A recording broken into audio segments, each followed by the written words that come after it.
So in the previous lectures, we studied about the objectives of impression making. We know that retention is required, support and stability are equally important. We want to preserve the natural remaining structure and at the same time provide aesthetic. But how would this happen? There has to be certain techniques of making an impression, right? Hello everyone, I'm Dr. Riddhi Lalan and today we shall be learning about the theories of impression making. Before learning the techniques, it's very important to learn the theory. So let's talk about the mucosa first.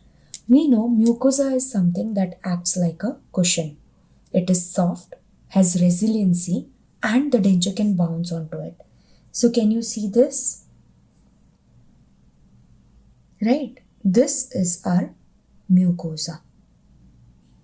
And the children dancing upon it would be a denture. So now what would you want to do when you make an impression? Would you want to compress it or would you want to keep it the way it is? These are the first two theories. So initially in 19th century, Green brothers came up with a theory that was known as mucocompressive. Now as the name suggests, it is going to compress the tissue. And it requires a special impression tray over which the occlusal rim would be made. So now how are we actually going to compress the tissue? We are going to ask the patient to record an impression which is known as a closed mouth technique. So patient bites onto it and this biting will result in pressure that would be applied by the patient themselves and this will record mucosa in its compressed position. So now what happened? This led to stimulation of patient's own force. So it was better to control. So now because of the tissue compressibility and the bone contour that is underlying the tissue, they became more stable. But now, how long would you be able to be on a trampoline? It's sometime going to bounce, right? So what happened? Retention was that one property that was compromised. And how was that compromised? Because the tissue just rebound because of the pressure that would act onto it. So what were the materials that were used in order to record the mucocompressive technique? So it is impression compound, medium body and heavy body elastomers. So if you see, all of these are viscous material. Now remember when we talked about the properties of dental material, how viscosity is also going to affect the property? I hope you remember, and if you don't, just quickly go back to the properties of dental material. Then came one theory which said that let's not apply pressure on mucosa. Let it be where it is. So can you see there is no pressure that is being applied. It appears uniformly thicker here. And what happened? So it was based on Pascal's law of hydrodynamic. That fluid when under the denture will behave like a confined fluid. It is within that confined structure and this will distribute the force equally and improve the denture stability. So now if you see what was being done, an oversized tray was used which had around sufficient thickness, around 3 to 5 mm that could hold the materials properly and the material itself was not so viscous, so they would not exert so much of pressure. There was no border molding that was done. It was dependent only on retention. So this is very important. And where did it gain retention from? From interfacial surface tension. We just talked about Pascal's law, correct? So now there is only interfacial surface tension that will not let the denture come out or become unstable. And this is why it was successful. What used to happen? There used to be excellent retention because it would adapt well. And the tissues were also not being compressed. So tissues were also healthy. Then what went wrong? What led to instability with this technique as well? So it was again the resiliency that played a role. What happened?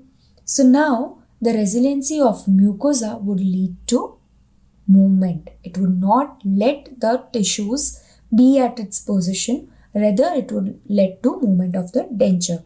And at the same time, the tissue fluid would behave like a confined fluid under pressure. Imagine the pressure. Now, when is the patient going to experience pressure? When it is in function. And when I talk about function, there are two specifically: swallowing and masticatory. Alright, so this was why again there need to be something that would give us the benefits of mucocompressive, at the same time give us the benefit of mucostatic. So then it was almost 20 years later that the authors came up with selective pressure technique. So selective, what comes to your mind? Areas that can withstand the pressure should be given pressure, while the areas that are really not capable, may it be the bone structure, may it be the mucosa, may it have some vital structures within it, neurovascular bundle, those need to be relieved. Does something strike to you when I talk about all of these terms? Yes, about the landmarks. So now this theory was basically focusing on distributing the stress selectively, as we just discussed. So these were then done by using a special tray. And what do we use? It was zinc oxide eugenol. This is very important. And when I say important, you should remember it because it can be asked for NEET or Viva. So now, the advantage here was that it had the best of both mucocompressive and mucostatic technique. But what was the disadvantage? Now this was really technique sensitive. You required a special tray. At the same time, you should have very good knowledge of anatomical landmarks. Then there was one more theory, okay, which was dynamic impression theory. Now what does this mean? What is dynamic impression theory? So it was that the dentures were lined with soft liner. What is important when we talk about dynamic theory is to remember the use of soft liners here. What happened? So it was made up of PMMA and the soft liner was lined for after the denture was fabricated, and it was given for 3 to 6 weeks, and the final contour would be reproduced. So it was patient's functional movements that would lead to reproduction, which is the best, right? Because how are the tissues going to react under pressure? How are the tissues going to rebound? Everything can be calculated using this thing, and hence this was known as the perfect physiological impression. But there is one catch with soft liner. I want you to go read about it and tell me in the comment section, because if it would have been so good, why are we not doing it routinely? What do you follow when you actually make an impression? Think about it and let me know. So now we talk about the last technique, which is the myostatic impression technique. So this technique was given by John Frush, and today what we know as BPS dentures, right? If you haven't heard about this term yet, you should really Google it. BPS dentures are very much in trend these days.